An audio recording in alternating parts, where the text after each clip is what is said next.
धन्यवाद राजीव जी।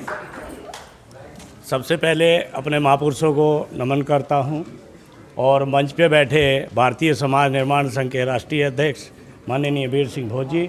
आधे घंटे में जनरेटर भी पहुंच जाएगा, वैसे लाइट भी आ जाएगी और जनरेटर वाला भी विदिन 25 मिनट में, हाँ 20-25 मिनट तो व्यवस्था हो जाएगी।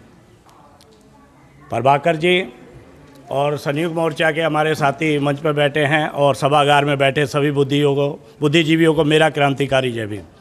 साथियों, आज संविधान पे चर्चा करने के लिए हम लोग यहाँ आए हुए हैं सारे के सारे, और आप लोगों को भी इसीलिए बुलाया है क्योंकि अब हमारा संविधान जो है वो खतरे में है। और जो संविधान है इसके बारे में अभी तक मेरे ख्याल हमारे समाज को पता ही नहीं है संविधान है क्या। ये जो संविधान है ये हमारे पुरखों ने लिखा है और इसमें जो हक अधिकार हमें दिए गए हैं उसके बारे में मेरे ख्याल हमारी इस बहुजन समाज को नहीं पता है। हम उनको ये बताना चाहते हैं आज तक हमें जो कुछ भी मिला है वो संविधान के तहत मिला है, क्योंकि हमारे पुरखों ने इस संविधान तक पहुंचने के लिए बहुत समय बहुत मेहनत की और इसकी शुरुआत 1848 से फूले जी ने की। 1848 में इस लड़ाई की शुरुआत फूले जी ने की और समता शोधक समाज उन्होंने वहाँ बनाया और उन्होंने कहा अगर हमने ये लड़ाई लड़नी है, हमने आगे बढ़ना है तो लड़ना होगा, लड़ना है तो पढ़ना होगा। तो फूले जी ने इसकी शुरुआत शिक्षा से की और शिक्षा भी उन्होंने कहा शिक्षा भी किसको पहले देनी है, उन्होंने कहा शिक्षा पहले महिलाओं को देनी है, क्योंकि ब्राह्मण जो था उसने हमारी ही महिलाओं को भ्रम में घुसाया। एक भ्रम में घुसा दिया ऐसा जैसे कहते हैं एक शराबी अगर सवेरे रात को शराब पी के आए और सवेरे उसकी उतर जाती है, लेकिन हमारी महिलाओं को ब्राह्मण ने ऐसा भ्रम का नशा करा दिया कि वो बचपन से लेके बुढ़ापे तक उस भ्रम में से ही नहीं निकलती हैं। तो हमारे फूले जी ने उस पर काम किया और उन्होंने कहा पहले शिक्षा जो देनी है वो महिलाओं को देनी है। तो उन्होंने वहाँ से महिलाओं को शिक्षा दी। तो हमारी ज़िंदगी में जो शिक्षा का प्रकाश हुआ वो फूले जी ने किया और इसकी जो लड़ाई की जो शुरुआत है वो 1848 से की। इन्होंने 1848 से 90 तक वो इस आंदोलन को लेके चले और उन्होंने 18 स्कूल खोले और 18 के 18 महिलाओं को ही समर्पित किए और महिलाओं को ही तैयार करने में किया। 18 के बाद इस आंदोलन की लड़ाई को उनकी वाइफ लेके चलती है 1896 तक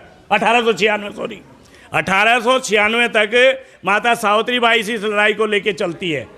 उसके बाद 1896 से 1920 तक इस आंदोलन को इस लड़ाई को वो अपना साहू जी महाराज लेके चल रहे हैं और 24 में बाबा साहब इस आंदोलन को अपने हाथ में लेते हैं। 24 में बाबा साहब इस आंदोलन को अपने हाथ में लेते हैं और सबसे पहले उन्होंने इस आंदोलन में हमारे को जो अधिकार दिलाया वो पानी का अधिकार दिलाया, क्योंकि शासकों का जो पहले संविधान था उसके तहत हमें पानी पीने का, साफ पीने का, गंदे पानी पीने का भी अधिकार नहीं था। वो सारा का सारा जो अधिकार की शुरुआत की बाबा साहब ने वो मार्च तालाब 20 मार्च 1927 से की। उसके बाद उन्होंने ही हमें जो आज हम ब्राह्मणों ने जो अडम्बरों में घुसाया उन मंदिरों में भी वो हमें नहीं घुसने देते थे। मंदिरों में भी घुसने का जो काम कराया वो बाबा साहब ने ही कराया। उसके बाद उन्होंने देखा कि ये लोग ऐसे मानने वाले नहीं हैं। जो उनका संविधान था 25 दिसंबर 1927 को उन्होंने जलाने का काम किया। उसके बाद हमारे लिए लड़ाई ली, अंग्रेज़ों की सरकार से हमारे लिए बराबर का हक लेके आए। 1932 में जो शासक वर्ग है उन्हीं में से एक आदमी ने आमरण अनशन पे बैठ के, जिसे मोहनदास करमचंद गांधी कहते हैं, वो आमरण अनशन पे बैठे और जो है उन्होंने फिर दोबारा हमारे को जो है वो अपना पुनः पैक्ट धिक्कार दिवस हमने वहाँ पे जो है ना स्वीकार किया, जिसे आरक्षण कह रहे हैं। हमें वहाँ से आरक्षण दे के उन्होंने कहा कि भाई ठीक है तुम्हारे को हम बराबर का अधिकार नहीं लेंगे, लेकिन इसमें तुम्हारे लिए कुछ ना कुछ व्यवस्था हम कर देंगे। तो उन्होंने हमारे को उसमें जो है नौकरी का, बराबर का, और जो आज राजनीति में हमारे लोग भागीदार हैं वो सारा का सारा उन्होंने वहाँ पूना पैक्ट के जरिए हमें दिया।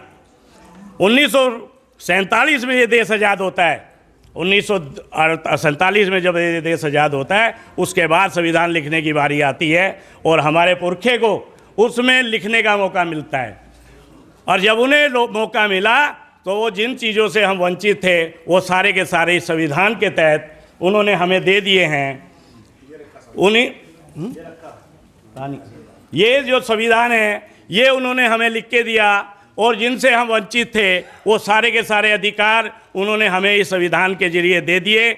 आज हमारे लोग इस संविधान के बारे में नहीं जानते हैं, क्योंकि जो भी हमारे को मिल रहा है वो इस संविधान से मिल रहा है, चाहे वो कोई नौकरी हो, शिक्षा हो, या हम यहाँ इकट्ठे होकर बैठे हैं उसका अधिकार हो, और भी कोई बहुत सारे अधिकार, जैसे पैसे रखने का अधिकार नहीं था, शिक्षा का अधिकार नहीं था, इकट्ठे होकर बैठने का, और तो जो आज हम मंच पे बोल रहे हैं हमें बोलने का भी अधिकार नहीं था, वो अधिकार भी हमें इस संविधान की देन है जो आज हम यहाँ मंच पे बोल रहे हैं और अपने लोगों को समझाने का काम कर रहे हैं।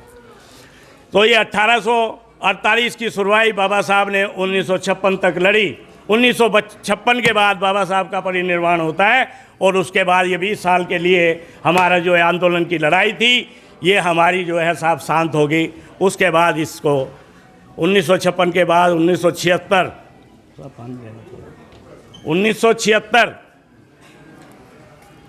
2006 तक साहब कांसीराम साहब इस आंदोलन को लेके चल रहे हैं। 2006 तक साहब कांसीराम इस आंदोलन को लेके चल रहे हैं। उसके बाद ये हमारे पूर्व राष्ट्रीय अध्यक्ष डी कल्याणी जी लेके चल रहे थे। अब हमारे सीनियर साथी वीर सिंह भोज जी के नेतृत्व में ये लड़ाई अब आपकी और हम सब की है। अब ये आंदोलन आपके और हमारे हाथ में है।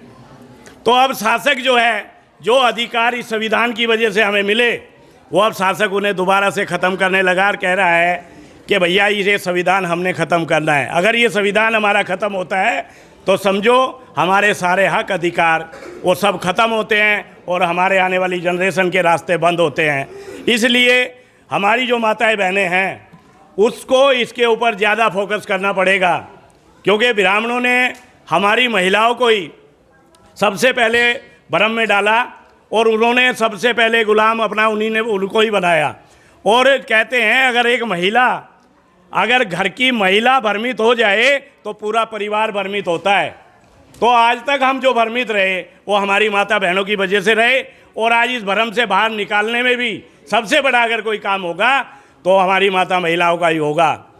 आप देख रहे होंगे अभी जो सीए का कानून आया था उसमें मोमडन महिलाओं ने शाहीन बाग में आंदोलन किया और उसकी शुरुआत 5 महिलाएं कर रही हैं। वो कह रही हैं जब आपने हमारे 3 तलाक पे बात की तो हम नहीं बोले, तुमने हमने हमारे बच्चों को कॉलेजों में पीटा, हम नहीं बोले, लेकिन अब हमारे को इस देश से निकालने की बात है तो अब हम चुप नहीं बैठेंगे, हम बाहर निकलेंगे और आंदोलन करेंगे। उन मोमडन महिलाओं ने 3000 पूरी जगह, पूरी इंडिया में 3000 जगह शाहीन बाग के जो है आंदोलन किए और पूरी दिल्ली, पूरी इंडिया को ये दिखा दिया कि अगर जब महिला निकलेगी तो आंदोलन हमारे सक्सेस होंगे। उन महिलाओं ने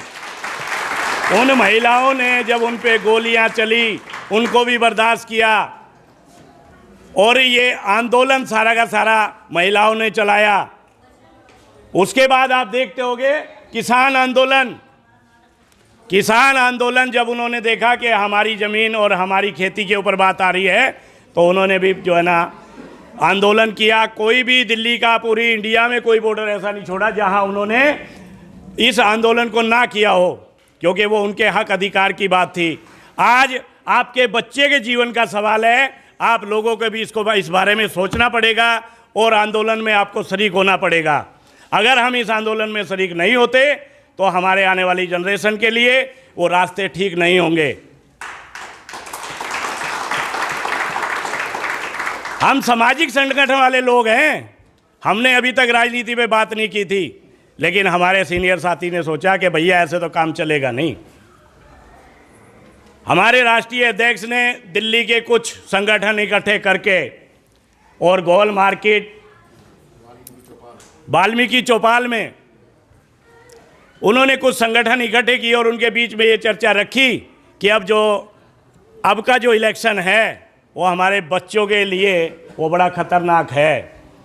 तो उन्होंने उस पर विचार मंथन किया और उन संगठनों को इकट्ठा करके एक ये संयुक्त मोर्चा आपको दे दिया। वो पूरी दिल्ली में लोगों को जाके यही बात समझा रहा है जो हम आप लोगों को यहाँ बता रहे हैं कि भैया अब की बार जो इलेक्शन है वो कोई इलेक्शन नहीं है हमारी जनरेशन के लिए।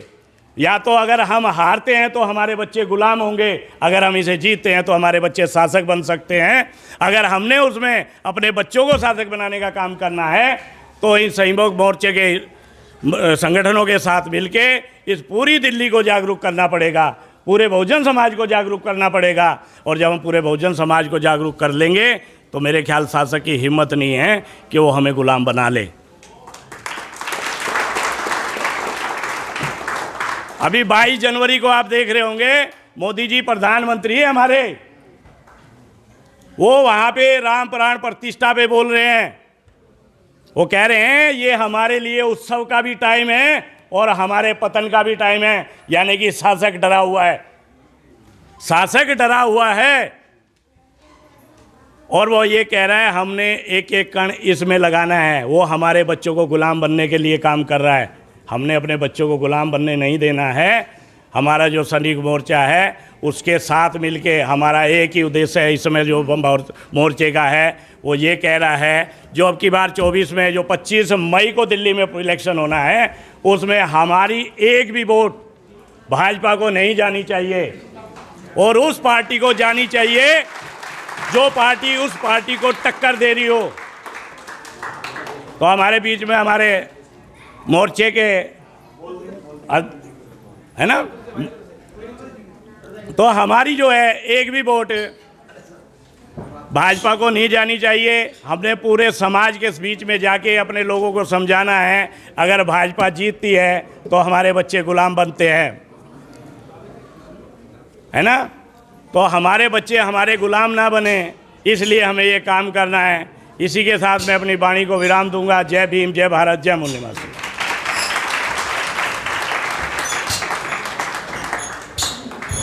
धन्यवाद बाली जी,